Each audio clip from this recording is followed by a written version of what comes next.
Hello students, मेरा नाम दीपक है और ये चैनल क्लास 11th और 12th के पॉलिटिकल साइंस के स्टूडेंट्स के लिए है। बच्चों, जैसा कि आप लोग जानते ही हैं कि सीबीएसई ने अपना एग्ज़ाम शेड्यूल जो है वो अनाउंस कर दिया है और अब समय हमारे पास बहुत कम बचा है।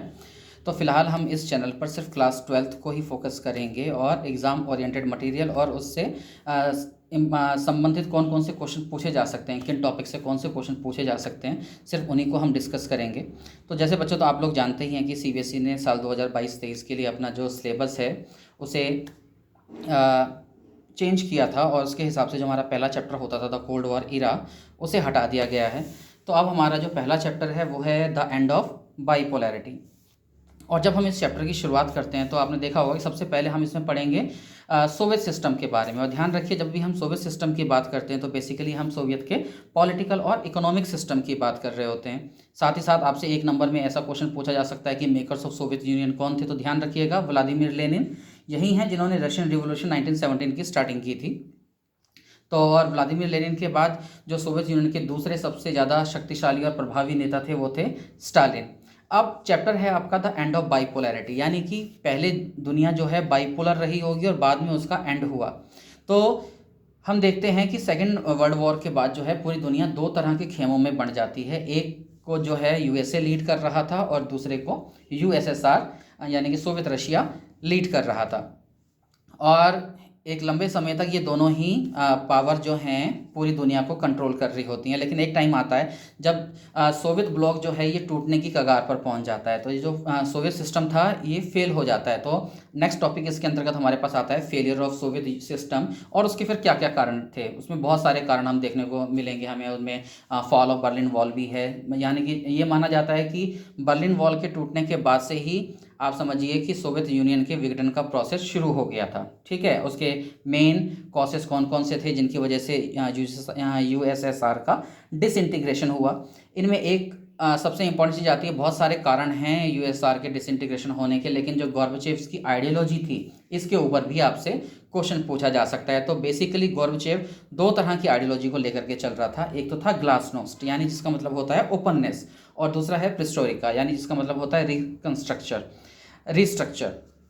तो गोर्बाचेव जो है रशिया के अंदर एक तो ओपननेस को लेकर के आना चाहता था और पूरे सिस्टम को रिकंस्ट्रक्ट करना चाहता था। तो इन दो चीज़ों को लेकर के वो अपनी आइडियोलॉजी के साथ जो है वो रशिया के अंदर सुधार करने का प्रयास कर रहा था। इसी दौरान हम एक चीज़ देखेंगे कि शॉक थेरेपी इंट्रोड्यूस कराई जाती है और ये भी यूएसआर के डिसइंटीग्रेशन का सबसे मुख्य कारण है। तो शॉक थेरेपी क्या थी और इसके कॉन्सिक्वेंसेस यानी कि परिणाम क्या निकले, इस पर बेस भी आपके पास क्वेश्चन आ सकता है। तो हम आज क्या करते हैं कि शॉक थेरेपी को ही फोकस करते हैं और शॉक थेरेपी से आपसे किस तरह के क्वेश्चन पूछे जा सकते हैं उनमें से दो क्वेश्चंस को डिस्कस करते हैं।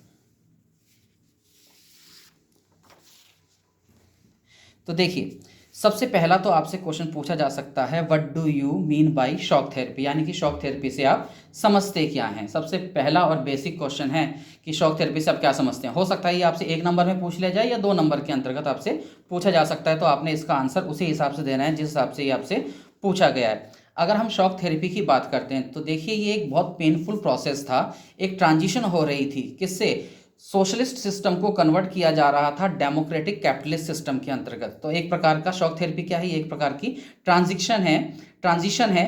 और शॉक थेरेपी जो अपनाई गई थी, इसको ये जो इन्फ्लुएंस थी यानी इसको जो कंट्रोल कर रहा था वो वर्ल्ड बैंक और आईएमएफ कंट्रोल कर रहा था। तो shock therapy was influenced by the world bank and IMF. याद रखिए, पूरे के पूरे सोवियत संघ के अंदर जो है शॉक थेरेपी अपनाई जा रही थी, लेकिन इसकी स्पीड और इंटेंसिटी जो है अलग अलग हिस्सों में अलग अलग हो सकती थी। लेकिन अगर हम इसकी डायरेक्शन और इसके फीचर्स की बात करते हैं तो बिल्कुल सिमिलर थे, सबका उद्देश्य एक ही था। इसी से रिलेटेड आपके पास दूसरा क्वेश्चन आ सकता है कि mention any two effects of shock therapy, की शॉक थेरेपी जब अप्लाई की गई तो उसके आखिर इफेक्ट्स क्या पड़े। तो देखिए, सबसे पहले तो शॉक थेरेपी ने क्या किया कि यूएसआर के अंदर जो ओल्ड सिस्टम चल रहा था सोशल वेलफेयर का, उसे सिस्टमेटिकली डिस्ट्रॉयड कर दिया, पूरी तरह से उसको बर्बाद करके रख दिया। दूसरा कारण था कि जो रशिया की करेंसी थी रूबल, हम उसके अंदर जो है ड्रामेटिकली डिक्लाइन देखते हैं। बहुत आश्चर्य ढंग से जो है वो नीचे की ओर गिरने लगती है और साथ ही साथ जो वहाँ पर रेट ऑफ इन्फ्लेशन है, महंगाई दर है, वो बहुत ज़्यादा बढ़ जाती है।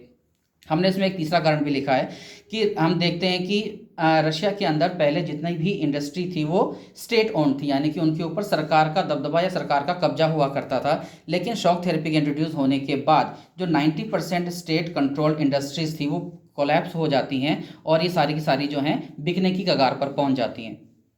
तो शॉक थेरेपी से रिलेटेड ये दो इम्पॉर्टेंट क्वेश्चन हैं। इसके अलावा हम अगले वीडियो में इसी चैप्टर के कुछ और क्वेश्चंस को डिस्कस करेंगे और बारी बारी से पूरे चैप्टर से कितने इंपॉर्टेंट टॉपिक हो सकते हैं और उनसे क्या क्या क्वेश्चन पूछे जा सकते हैं उनको हम धीरे धीरे करते जाएंगे।